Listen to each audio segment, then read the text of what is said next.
மேஷராசிக்காரங்களை பொறுத்த வரைக்கும் வாழ்க்கையில் என்னைக்கிடா வெற்றி அடைவோம், மற்றவர்களை ஏமாற்றாமல் நாம் எப்படி மேலே வரணும், மற்றவங்க நம்மளை தடுத்தாலும் அந்த எதிரியை ஓரமாக தள்ளி இப்படி நீ பண்ணாதப்பா அப்படின்னு அவங்களுக்கு அறிவுரை சொல்லிவிட்டு நம்ம எப்படி மேலே வரணும். இப்படி தான் நம்மளோட மேஷராசிக்காரர்கள் நினைப்பாங்க. அவங்களோட குடும்பத்தில் அவங்களுக்கு துரோகங்கள் அதிகமாகவே நடந்திருக்கும். பல கஷ்டங்களை தாண்டி தான் அவங்க எந்த ஒரு விஷயத்துலையுமே வெற்றி அடைஞ்சிருப்பாங்க. இன்றைக்கும் சில வெற்றிகளுக்காக அவங்க போராடாத நாளில் அமைதியாக சந்தோஷமாக உட்காந்து சாப்பிட்டு பல மாதங்கள் பல வருடங்கள் ஆனவங்களும் நிறைய பேர் இந்த மேஷராசியில் இருப்பீங்க. இந்த ராசிக்காரர்களுக்கு துன்பங்களை அவங்களா தேடி போய் உட்காந்துக்குவாங்க அப்படிம்பாங்க. மேஷராசி பொறுத்த வரைக்கும் தேவையில்லாத பிரச்சனைகள்லாம் அவங்களா போய் மாட்டிக்குவாங்க. நிறைய பேருக்கு நல்லது செய்ய போய் பேர் கிட்ட தான் கொஞ்சம் அதிகம். இந்த ராசிக்காரங்க மேஷராசியில் மே மாதம் 2026 மாத பலனை பார்க்கலாம். இந்த ஏப்ரல்லேருந்து மே வரைக்கும் அடுத்த 12 நாட்கள் உங்களுக்கு எப்படி இருக்க போகுது, அந்த மே மாதம் தொடங்கும் போது உங்களுக்கு எப்படி இருக்க போகுது, இனி வரக்கூடிய காலகட்டங்களில் உங்களுக்கு என்ன நடக்க போகுது, ஒரு புது நபராலேயோ அல்லது ஒரு புதிய தொழிலாலேயோ அல்லது ஒரு புதிய விஷயத்தினாலேயோ உங்களுக்கு ஏற்படக்கூடிய மாற்றங்கள் என்னென்ன, அந்த மாற்றங்கள்னால உங்களுக்கு எப்படி இருக்க போகுது, கோடி ரூபாயில் புரண்டுட்டு இருந்த நீங்கள் உங்களுக்கு என்ன ஆச்சு, ஏன் இப்போ இவ்வளோ டல்லாக நீங்கள் மூவ் ஆகிட்ருக்கீங்க அப்படிங்கிறதான் இந்த வீடியோவில் தெரிய போகுது. வணக்கம் நண்பர்களே, நம்மளுடைய சேனலை நீங்கள் இது வரைக்கும் சப்ஸ்கிரைப் பண்ணாமல் இருந்தீங்க அப்படின்னா தயவு செய்து சப்ஸ்கிரைப் பண்ணிக்கோங்க. ஃபாலோ பண்ணாமல் இருந்தீங்கன்னா ஃபாலோ பண்ணிக்கோங்க. மேஷராசிக்காரர்களாகிய உங்களை பற்றி தான் இப்போ நம்ம தெரிஞ்சுக்க போகிறோம். இன்றைக்கி நம்ம பார்க்க போகிற ராசி மேஷராசியில் எல்லா லக்கினங்களுக்கும் சரி, எல்லா நட்சத்திரங்களுக்கும் சரி, எல்லா தசாபுத்திகளுக்கும் எப்படி இருக்க போகுது அப்படின்னு, என்ன பலன் கிடைக்க போகுது அப்படின்னு, இந்த மாதம் உங்களுக்கு எப்படி இருக்கும், உங்களுடைய தொழில், பணவரவு, காதல், குடும்பம், ஆரோக்கியம் எல்லாம் எப்படி மாறும், அது எப்படி அமைய போகுது. இந்த வீடியோ முழுசாக பார்த்தீங்கன்னா மே மாதமும் சரி, இப்போ நடந்துகிட்ருக்கக்கூடிய ஏப்ரல் மாதமும் சரி, எப்படி பயன்படுத்தி வெற்றி பெறலாம் அப்படிங்கிறத நீங்கள் நல்லா தெரிஞ்சுக்கலாம். உங்களுக்கு அப்படி ஸ்கெட்ச் பை ஸ்கெட்சாக சொல்கிறேன். இந்த மாதத்தில் பொது நிலை அப்படின்னு பார்க்கும்போது மேஷராசிக்கு இந்த மாதம் மாற்றங்களும் முன்னேற்றமும் கலந்த காலமாக இருக்குங்க. சில விஷயங்களில் தாமதம் கண்டிப்பாக இருக்கும், ஆனால் அந்த தாமதம் நல்ல முடிவுக்காக இருக்கும். மனதில் குழப்பம் இருந்தாலும் முடிவில் தெளிவு வரும். இந்த மாதம் முக்கியமானது பொறுமையும் திட்டமிடலும் தன்னம்பிக்கை இருந்துச்சு அப்படின்னா நீங்கள் முன்னேறதுக்கு வாய்ப்புகள் அதிகம் அப்படின்னு நீங்களாகவே கிளிக் பண்ணிக்கோங்க. இந்த மாதத்தில் தான் உங்களை நோக்கி ஒருவன் வருவான். அவங்ககிட்ட மட்டும் ஜாக்கிரதையாக இருங்க. அவன் யார், அவன் எப்படி இருப்பான், அதை நீங்கள் எப்படி கெஸ் பண்ணலாம் அப்படிங்கிறது எல்லாத்தையுமே நான் ஒவ்வொன்றும் சொல்லிட்டு வரேன். ஃபஸ்ட்டு தொழிலை பற்றி நம்ம தெரிஞ்சுக்கலாம். தொழில் வேலையில் பார்த்திங்கன்னா மேலதிகாரிங்கிட்ட கவனமாக இருக்கணும். உங்கள் மேலே இருக்கக்கூடிய சில பேர்களை கொஞ்சம் காப்பாற்றிக்கணும். நல்ல பேர்லாம் காப்பாற்றிக்கோங்க, கெட்ட பேர்லாம் இருந்தது அப்படின்னா நல்ல பேராக மாற்றிக்கோங்க. மேலதிகாரிகளோட கவனம் உங்கள் மேலே இருக்கும், அதை நல்லா ஞாபகம் வச்சுக்கோங்க. அதே போல் சில நேரங்களில் அழுத்தம் உங்களுக்கு கூடுதலாகவே இருக்கும். அந்த அழுத்தத்தின் மூலமாக பல நன்மைகளும் இருக்குது, இருந்தாலும் அதை நீங்கள் கொஞ்சம் பார்த்து ஸ்ட்ரெஸ் இல்லாமல் நீங்கள் அந்த வேலையை மூவ் பண்ணிக்கணும். ஆனால் உங்களோட திறமையை நிரூபிக்க நல்ல வாய்ப்பு கிடைக்கும். இந்த டைம் உங்களோட திறமையை நிரூபிக்கிறதுக்கு ஒரு ஏற்ற வாய்ப்பு கண்டிப்பாக உண்டு. வேலை மாற்றத்தை பற்றி யோசிக்கிறவங்களுக்கு இந்த மாதம் முயற்சி செய்யலாம். வேறு இடத்துல வேலை பார்த்தா நல்லாயிருக்கு சார் அப்படின்னு யோசிச்சுருப்பீங்களே, அவங்களாம் இந்த மாதத்தில் நீங்கள் முயற்சி பண்ணிங்க அப்படின்னா அதுக்கான வாய்ப்பு கண்டிப்பாக இருக்குதுங்க. ஆனால் முடிவு அடுத்த மாதம் தான் வரும், வாய்ப்பு அதிகம். இப்போலேருந்து ட்ரை பண்ணிங்கன்னா அடுத்த மாதத்துக்கு வாய்ப்பு அதிகம். நிறைய பேருக்கு அடுத்து என்ன பண்ணுறது தெரியல சார், ஆனால் அந்த வேலை ஒன்று பிடிக்கல சார் அப்படிங்கிறவங்க தான் மேஷத்தில் அதிகம். ஸோ தொழில் செய்கிறவங்களுக்கு எப்படி இருக்க போகுது அப்படின்னா புதிய ஒப்பந்தங்கள் வரும். அதே மாதிரி கூட்டாளிகளோட சின்ன சின்ன பிரச்சனைகளும் இருக்குது. பணம் வருவதில் தாமதம் இருக்குது. அதாவது தொழில் செய்கிறவங்களுக்கு நான் சொல்கிறேன். அப்போ நீங்கள் என்ன பண்ணணும், கொஞ்சம் எச்சரிக்கையாகவும் நிதானமாக இருந்தீங்க அப்படின்னா கொஞ்சம் பரவாயில்லையா இருக்கும். புதிய ஒப்பந்தங்கள்லாம் வருது அப்படின்னா நீங்கள் கொஞ்சம் ஆடிடக்கூடாது. அந்த இடத்துல நிதானமாக பொறுமையாக ஹேண்டில் பண்ணியே ஆகணும். அதே மாதிரி கூட்டாளிங்கிட்ட சின்ன சின்ன பிரச்சனைகளாக இருக்கும்போது அதை நீங்கள் பொறுமையாக நிதானமாக தான் ஹேண்டில் பண்ணணும். பண வருவத்துலேயும் கொஞ்சம் தாமதம் இருக்குதுங்க. அதனால் உங்கள் கை காசை போட்டு நீங்கள் பண்ணுறீங்க அப்படின்னா கொஞ்சம் யோசித்து பொறுமையாக நிதானமாக பண்ணுங்கள். அதே போல் பண வரவும் செலவுகளும் எப்படி இருக்க போகுது அப்படின்னா இந்த மாதம் பண வரவு பார்த்திங்கன்னா வருமானம் இருக்கும், ஆனால் செலவுகள் அதிகமாகவே இருக்கும். நீங்கள் எதிர்பார்த்ததை விட கொஞ்சம் செலவுகள் அதிகமாக இருக்கும் அப்படிங்கிறத ஞாபகம் வச்சுக்கோங்க. முக்கியமான செலவுகள் அப்படின்னு பார்த்திங்கன்னா குடும்ப தேவைகள் கொஞ்சம் அதிகமாக இருக்கும்போது மருத்துவ செலவுகள், கடன் திருப்தி செலுத்துறது, அதாவது உங்களோட கடன்கள்லாம் கொஞ்சம் அடைக்கிறதுக்கு பார்ப்பீங்க. ஆஹா, வந்த அமௌண்ட் கடன் அடைச்சிட்டோமே அப்படிங்கிற மாதிரி யோசிப்பீங்க. மாதம் கூட அடைச்சிக்கலாம், சரி கடன் அடைச்சா கொஞ்சம் ஸ்ட்ரெஸ் ரிலீஃபாக இருக்கும் அப்படிங்கிற மாதிரி நினைப்பீங்க. குடும்ப தேவைகள், குடும்பத்தில் நல்ல காரியங்கள் கொஞ்சம் நடக்கும். சிலது மருத்துவ செலவுகள் கொஞ்சம் இருக்கிறதான வாய்ப்புகள் உங்களுக்கு இருக்குது, அதை கொஞ்சம் பார்த்துக்கோங்க. அதை மட்டும் கொஞ்சம் நிதானமாக ஹேண்டில் பண்ணிங்கன்னா ரொம்பவே நல்லது. உங்களுக்கு சொல்லக்கூடிய ஒரு முக்கியமான அறிவுரை அப்படின்னா தேவையில்லாத செலவுகளை கட்டுப்படுத்துங்க. இப்போ இருந்தே நீங்கள் தேவையில்லாத செலவுகளை கட்டுப்படுத்துறீங்க அப்படின்னா தான் வாழ்க்கையில் முன்னேற முடியும். அதை மட்டும் மைண்டில் நல்லா ஞாபகம் வச்சுக்கோங்க. சேமிப்பு செய்கிறதுக்கு முயற்சி பண்ணுங்கள். அதன் மூலமாக பல நன்மைகள் இருக்குங்க. அதை நிறையா பேர் புரிஞ்சிக்கிறதில்ல. மேஷராசிக்காரர்கள் சேமிக்கணும்னு எடுத்து வச்சா தேவையில்லாத செலவுகள் வந்துகிட்டே இருக்குது சார் அப்படின்னு சொல்லக்கூடிய ராசிக்காரர்கள் தற்போதைய நிலைமையில் உங்கள்கிட்ட பார்த்திங்கன்னா யாராவது ஒருத்தர் நீங்கள் நல்லவன் அப்படின்னு சொன்னால் ஆமாப்பா யாருக்குப்பா தெரியுது அப்படின்ட்டு நீங்கள் போவீங்க.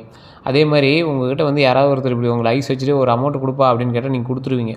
ஒரு அப்பாவி குணம் படைச்சவங்க, அறிவாளி ஆனால் ஏமாளி, அந்த மாதிரி ஒரு கேரக்டர் நீங்கள். ஸோ அதனால் அந்த மாதிரி விஷயத்தில் கொஞ்சம் கவனமாக இருங்க. தேவையில்லாத செலவுகளை கட்டுப்படுத்துங்க, சேமிப்பு செய்ய முயற்சி பண்ணுங்கள். காதல் உறவு இதெல்லாம் பார்த்திங்கன்னா, காதலில் இருப்பவங்களுக்கு சிறிய மிஸ் அண்டர்ஸ்டாண்டிங் வரும். அதாவது ஏற்கனவே இருந்த காதலில் சின்ன சின்ன மிஸ் அண்டர்ஸ்டாண்டிங் இருக்கிறதுக்கான வாய்ப்புகள் அதிகம். ஆனால் ஓப்பன் கம்யூனிகேஷனாக இருந்துச்சு அப்படின்னா சரியாயிடும். என்ன சார், ஓப்பன் கம்யூனிகேஷனில் தான் இருக்கும், இருந்தாலும் சின்ன சின்ன வருத்தங்கள் இருக்குது சார் அப்படிங்கிறவங்களாம் கொஞ்சம் இந்த டைம் நிதானமாகவே பண்ணுங்கள் சார். எது பண்ணாலும் இந்த டைம் கொஞ்சம் நிதானமாக பண்ணுங்கள் சார். ஆனால் ஓப்பன் கம்யூனிகேஷனாக இருக்கிறது உங்களுக்கு ரொம்பவே தலை சிறந்ததாக இருக்கும். திருமணமானவங்களுக்கு துணைவியுடன் பேசும் விதம் வந்து முக்கியம். அப்படியே எரிஞ்சு விழுறது, ஒரு மாதிரி டென்ஷன் ஆகி பேசுகிறது, இதெல்லாம் நீங்கள் வந்து கண்டிப்பாக கட்டுப்படுத்தணும். கோபத்தை கண்டிப்பாக குறைக்கணும். அது நீங்கள் வீட்டில் தான் நீங்கள் ரொம்ப அப்படியே கோவத்தை போட்டுட்டு சீன் போடுற மாதிரி இருப்பீங்க. அது நான் உங்களுக்கு தவறாக சொல்ல, இந்த மேஷராசிக்காரர்கள் குணாதிசயமே தான். வெளியில் அப்படியே பூனையாட்டம் இருப்பீங்க, வீட்டுக்குள்ளே மட்டும் அப்படியே புலியாட்டம் இருப்பீங்க. அது மனைவிக்கிட்ட தான் ரொம்ப அப்படியே ஆக்ரோஷமாக பேசுகிறது, இந்த மாதிரி விஷயங்களாக இருக்கும். தயவுசெய்து அந்த விஷயத்தில் கொஞ்சம் கவனத்தை செலுத்துங்க, கொஞ்சம் நிதானமாக பண்ணுங்கள். சிங்கிளாக இருக்கிறவங்களுக்கு புதிய சந்திப்பு ஏற்படும். புதிய சந்திப்புனா நீங்கள் எதிர்பார்த்த ஒரு சந்திப்பு, ரொம்ப நாட்களாக ஏங்கிய ஒரு சந்திப்பு, அந்த சந்திப்பு ஏற்படும். ஆனால் உடனே முடிவு எடுக்க வேண்டாம். கொஞ்சம் பொறுமையாக நிதானமாக ஹேண்டில் பண்ணுங்கள். அது லைஃப் லாங் வருமா அப்படிங்கிறது யோசிங்க, உங்களுக்கு மேட்ச் ஆகுமா அப்படிங்கிறது யோசிங்க. கொஞ்சம் பொறுமையாகவே ஹேண்டில் பண்ணுங்கள். அதான் இந்த டைமில் நீங்கள் குடும்பமாக இருக்கட்டும், தொழிலாக இருக்கட்டும், திருமணமாக இருக்கட்டும், கல்யாணமாக இருக்கட்டும், லவர்ஸாக இருக்கட்டும், பொறுமை. உங்களோட மைண்டில் இதை தான் ஃபிக்ஸ் பண்ணிக்கணும். குடும்ப உறவினர்களோட குடும்பம்னு எடுத்துக்கலாம், உறவினர்கள் தனியாகவும் நீங்கள் பார்த்துக்கலாம். நான் வீட்டுக்குள்ளேயே இருக்கிறவங்க ஒரு குடும்பம் நீங்கள் வச்சுக்கிட்டாலும் வெளியே இருக்கிற உறவினர்கள்லாம் எப்படி இருக்க போகுது, இது எல்லாத்தையுமே நம்ம பார்க்க போகிறோம். குடும்பத்தில் சின்ன மனஸ்தாபங்கள் வரதுக்கான வாய்ப்புகள் அதிகம். ஸோ அந்த விஷயத்தில் கவனமாக இருங்க. அந்த மனஸ்தாபங்களை கொஞ்சம் நிதானமாக பிரச்சனை வராமல் அப்படியே மூவ் பண்ணிட்டீங்க அப்படின்னா ரொம்பவே நல்லது. பெரியவர்களோட ஆலோசனை கேட்பது நல்லது. பெரியவங்களோட ஆலோசனை எதுவாக இருந்தாலும் சரி கொஞ்சம் கேட்டு அதுக்கு தகுந்த மாதிரி நடந்துக்கிறது ரொம்பவே நல்லது. நல்ல விஷயம் என்ன அப்படின்னா, குடும்ப ஆதரவு இருக்கும். குடும்ப ஆதரவு எந்த அளவுக்கு இருக்கும் அப்படின்னா, ஒரு பெரிய ஒரு விஷயம் நடந்துகிட்ருக்கு அப்படின்னாலும் சரி, இல்லை ஒரு சிம்பிளான ஒரு விஷயம் நடந்துகிட்ருக்கு அப்படின்னாலும் சரி, அதில் வந்து உங்களுடைய குடும்பத்தினுடைய ஆதரவு ரொம்பவே அதிகமாக இருக்கும். வீட்டில் சுப நிகழ்ச்சி ஏற்படும், அதுக்கான வாய்ப்பு அதிகமாகவே இருக்குது. அதுக்கு தகுந்த மாதிரி நீங்களோட அரேஞ்ச்மெண்ட்ஸ், பண உதவி, பண விஷயங்கள் எல்லாமே கொஞ்சம் சரி பண்ணிட்டீங்க அப்படின்னா ரொம்பவே நல்லதுங்க. இதில் உங்களுக்கு மனநிலையும் ஆரோக்கியமும் எப்படி இருக்க போகுது அப்படின்னா, உங்களுடைய மனநிலையை பேஸ் பண்ணும்போது சில நாட்களில் ஸ்ட்ரெஸ் இருக்கும், ஓவர் திங்கிங் அதிகமாகவே இருக்கும். இந்த மேஷராசிக்காரர்கள் எப்பயுமே அதுதான். ஓவர் திங்கிங் மட்டும் இல்லாமல் இருந்துச்சுன்னா இவங்களை கையிலே பிடிக்க முடியாது. ஓவர் திங்கிங் இருக்கிறதுனாலேயே நிறைய விஷயத்தை எங்கேருந்து கோட விட்டுறாங்க. ஓவர் திங்கிங் ஓரளவுக்கு நல்லது அப்படின்னு அவங்க நினச்சாலும் அது வந்து அவங்கள தேவையில்லாத கொஞ்சம் ஸ்ட்ரெஸ் பண்ணிட்டு தான் இருக்குது. ஆரோக்கியம் எப்படி இருக்க போகுது அப்படின்னா, தலைவலி, உடல் சோர்வு, தூக்கமின்மையெல்லாம் கண்டிப்பாக இருக்குங்க. அதெல்லாம் கொஞ்சம் சரியாகக்கூடிய காலகட்டங்கள் இனிமேல் சரியாயிடும். ஒவ்வொன்றும் அப்படியே சரியாயிட்டே வரும்.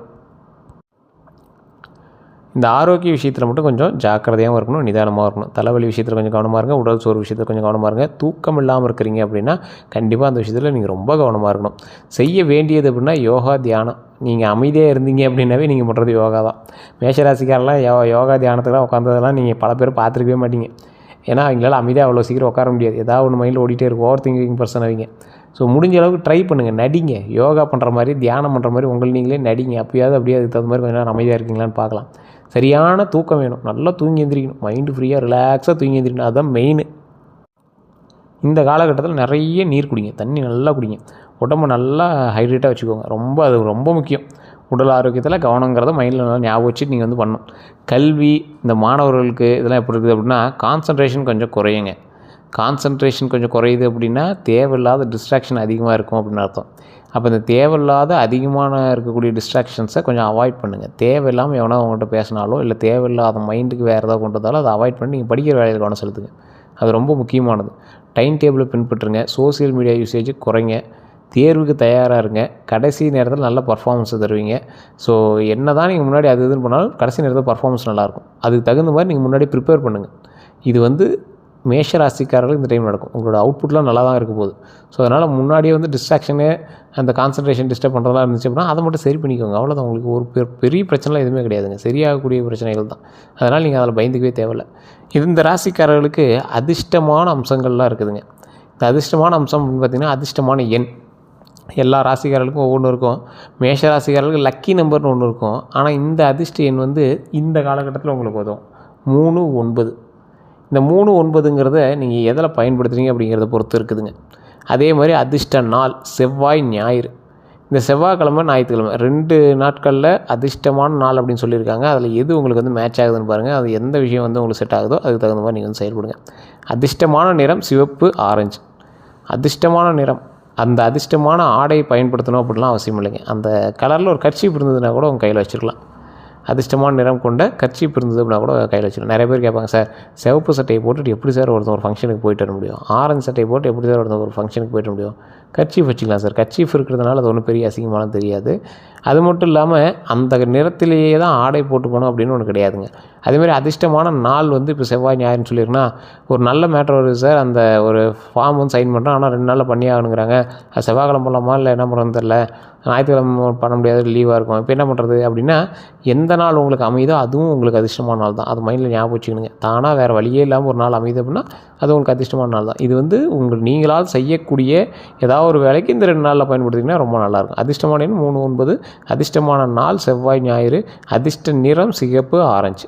ஸோ இதெல்லாம் நான் வந்து முன்னாடி சொல்கிறது என்னென்னா நிறையா பேர் இது மூட நம்பிக்கையை எடுத்துக்கக்கூடாது அப்படிங்கிறதுக்காக தான். சரி சார், இந்த ராசிக்காரர்கள் செய்யக்கூடிய சில பரிகாரங்களை சொல்கிறேன். எது அமைஞ்சால் உங்களுக்கு நல்லா இருக்க போகுது அப்படின்னா, செவ்வாய்க்கிழமைகளில் கோயிலுக்கு போங்க. நிறைய மேஷராசிக்காரர்களுக்கு கோயிலுக்கு போகிற பழக்கமே கொஞ்சம் கம்மி தான். ரோட்டில் போகும்போது சாமி அப்படியே இப்படியே முத்தம் கொடுத்துட்டு போகிறது, வண்டியில் போகும்போது ஒரு கையை தூக்கி சாமி கும்பிட்றது, இந்த மாதிரி எல்லாம் வண்டியில் போகும்போது நின்றுட்டு 2 கையில் எடுக்க டக்குன்னு போயிடுறது, இந்த மாதிரி தான் பண்ணுவீங்க. செவ்வாய்க்கிழமையில் கோயிலுக்கு போங்க. ரொம்ப ரொம்ப ரொம்ப ரொம்ப ரொம்ப ரொம்ப ரொம்ப ரொம்ப நல்லதுங்க. செவ்வாய்க்கிழமையில் கோயிலுக்கு போகக்கூடிய நபர்களுக்கு, அதுவும் முருகர் வழிபாடு பண்ணக்கூடிய நபர்களுக்கு மிகப்பெரிய யோகம் தரக்கூடிய ஒரு நாளாக ஒவ்வொரு நாளும் அமைய இருக்குது. செவ்வாய்க்கிழமையில் கோயிலுக்கு போயிட்டு வாங்க. மிகப்பெரிய நன்மை உண்டு, மிகப்பெரிய லாபகரமான சில விஷயங்களும் உண்டு. செவ்வாய்க்கிழமையில் அதுவும் நீங்கள் முருகர் வழிபாடு பண்ணிங்கன்னா உங்களுக்கு பயங்கர லாபம். செவ்வாய்னா முருகர் வழிபாடு, அதே போல் மேஷம்னா முருகர் வழிபாடு. மேஷமோட இஷ்ட தெய்வம் முருகர். ஸோ இந்த மாதிரி நீங்கள் மைண்டில் நீங்கள் ஃபிக்ஸ் பண்ணிட்டு நீங்கள் போயிட்டு வாங்க, முருகரை போய் வழிபடுங்க. அதே போல் உங்களோட ஃபேவரட் தெய்வங்களும் இருக்கும். மோஸ்ட்லி ஒரு 90% பேருக்கு மேஷராசி அன்பர்களுக்கு முருகர் தான் இஷ்ட தெய்வம். ஒரு 10% பேருக்கு உங்களுக்கு இஷ்ட தெய்வமும் இருப்பாங்க, ஆசான உங்களோட குலதெய்வமும் இருப்பாங்க. குலதெய்வத்தை வழிபட்டு தான் எந்த தெய்வத்தை வழிபடணும் அதை நீங்கள் மைண்டில் ஞாபகம் வச்சுக்கோங்க. செவ்வாய்க்கிழமையில் கோயிலுக்கு போங்க, அங்கே வழிபடுங்க, ரொம்ப நல்லது. முருகர் வழிபாடு செய்யுங்க, அது ரொம்ப ரொம்ப ரொம்ப நல்லது. முருகர் வழிபாடு பண்ணும்போது 2 நெய் விளக்கேற்றி முருகர் வழிபட்டீங்க அப்படின்னா ரொம்ப நல்லது. அது மிகப்பெரிய நல்ல பலன்களை தரும். அதனால் நீங்கள் மறக்காமல் அதை ட்ரை பண்ணுங்கள். அதே மாதிரி சிவன் நாமம் ஜெயிப்பது ரொம்ப நல்லதுங்க. சிவன் நாமம் அப்படின்னு சொல்கிறது சிவபெருமான். உங்கள் ஊரில் எல்லா ஊர்லேயும் இது நிறைய பேருக்கு தெரியாத ஒரு விஷயம். சில கோயில்கள் பள்ளிப்படை கோயில்களாக இருக்கும். அதாவது சோழ வம்சத்தில் யாராவது இறந்துருந்தாங்க அப்படின்னா அவர்களுக்கு லிங்க வடிவம் வச்சு அவர்களுக்காக வழிபடக்கூடிய ஒரு வழிமுறை வந்து பள்ளிப்படை அப்படின்னு சொல்லுவாங்க. இப்போ உங்கள் ஊரில் இருக்கக்கூடிய முக்கால்வாசி சிவன் ஆலயங்கள் எல்லாமே ஏரி ஓரங்கள்லேயோ அல்லது ஆற்று ஓரங்கள்லேயோ இல்லை ஊரோட எல்லைகள்லையோ தான் நீங்கள் வந்து பார்த்துருப்பீங்க. இல்லை சார் ஊருக்குள்ளே தான் இருக்குது அப்படின்னா அந்த இடத்துல ஊர் உருவாகிருக்குமே தவிர வைக்கும் போது அந்த கோயில் வந்து ஆரம்பிக்கும் போது அந்த கோயில் வந்து உருவாக்கும் போது அது வந்து ஊருக்கு எல்லையில் தான் இருந்திருக்கும். காரணம் என்ன அப்படின்னா அது ஒரு பள்ளிப்படை கோயில்களாக இருக்கும். ஸோ அந்த ஒவ்வொரு சிவன் ஆலயத்துக்கும் ஒவ்வொரு பேர் இருக்கும். எந்த கோயிலுக்குமே வந்து காமனாக ஒரு பேர் இருக்காது. சிவன் கோயில் நாம் சொல்கிறது மட்டும் தான். ஆனால் உள்ளே போய் பார்த்தீங்கன்னா பசுபதீஸ்வரர், மல்லிகார்ஜுனர், அருணாச்சலம், அண்ணாமலையார், அதே போல் ஒவ்வொரு பேர், ஒவ்வொரு ஊர்லேயும் ஒரு சோமநாதர், இந்த மாதிரி ஒவ்வொரு பேர்லேயும் ஒவ்வொரு ஊர்லேயும் ஒவ்வொரு வடிவில் வந்து சிவபெருமான் காட்சி தருவார். ஆனால் லிங்க ரூபத்தில் காட்சி தருவார். இதெல்லாம் பள்ளிப்படை கோயிலுங்கிறது நீங்கள் போக போக அப்படி புரிஞ்சுவீங்க. அந்த கோவில் உங்களுக்குன்னு ஒரு நிலையான ஒரு கோயில் ஒன்று இருக்கும். ஏன்னா அந்த கோயிலே வந்துச்சுன்னா ஆத்மலிங்கம் தான் சொல்லி கொடுத்துருவாங்க. அவர்களோட ஒருவர் உயிரோடு இருந்து அவருடைய உயிரை வந்து அந்த லிங்கத்திற்குள் புகட்டி ஆத்மலிங்கமாக வழிபடுவதற்காக உருவாக்கப்பட்ட சில கோயில்களாக இருக்கும். சில சித்தர்களுமே அப்படி தான் பயன்படுத்தினாங்க. போகர் சித்திரமே பாருங்கள், இன்றைக்கி பாருங்கள் மேலே பார்த்தீங்கன்னா மரகதலிங்கம் பழனியில் இருக்கும். அதில் வந்து அவருடைய அம்மன் சிலையும் அதே போல் வலம்புரி சங்கம் நீங்கள் வந்து பார்க்கலாம். பௌர்ணமி நாட்கள் வலம்புரி சங்கம் பார்க்கலாம், மற்ற நேரங்களில் இறைவனை போய் வழிபட்டுலாம். ஸோ அந்தளவுக்கு ஒரு அற்புதமான கோவில் அங்கே இருக்குது. அந்த கோயிலில் நீங்கள் போய் வழிபடலாம். உங்களோட பக்கத்தில் இருக்கக்கூடிய சிவாலயம் அங்கே போயிட்டு அங்கே இருக்கக்கூடிய சிவபெருமானினுடைய நாமம் பெயரை சொல்லி நீங்கள் வந்து சொல்லிகிட்டே இருக்கலாம். எப்போ ஃப்ரீயாக இருக்கீங்களோ அப்போ சொல்லிட்டே இருக்கலாம். அந்த இறைவன் உங்களுக்கு கூடவே துணை இருப்பார். அது நிறைய பேர் தெரியாத ஒன்று. அதை நீங்கள் பண்ணிங்க அப்படின்னா உங்களுக்கு நல்ல ஒரு முடிவு கிடைக்கும். நல்ல ஒரு ஆறுதலான சில விஷயங்கள் எல்லாம் சரி பண்ணி கொடுக்கும்.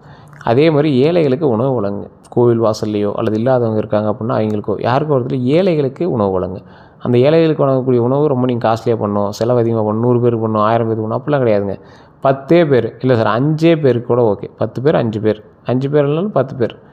இதில் ஒரே ஒரு சின்ன டீப்னியில் நீங்கள் சாப்பாடு செஞ்சுக்கோங்க. ஒரு சின்ன ஓலை கப்பு மாதிரி இருக்குல்ல, அந்த இலையில் செய்வாங்கள்ல, அந்த கப்பில் சாப்பாடை போட்டு அதை வந்து அங்கே இருக்கிறவங்களுக்கு கொடுத்தீங்க அப்படின்னா அதுவே ஒரு மிகப்பெரிய ஆகச்சிறந்த ஒரு நன்மையாக இருக்கும்.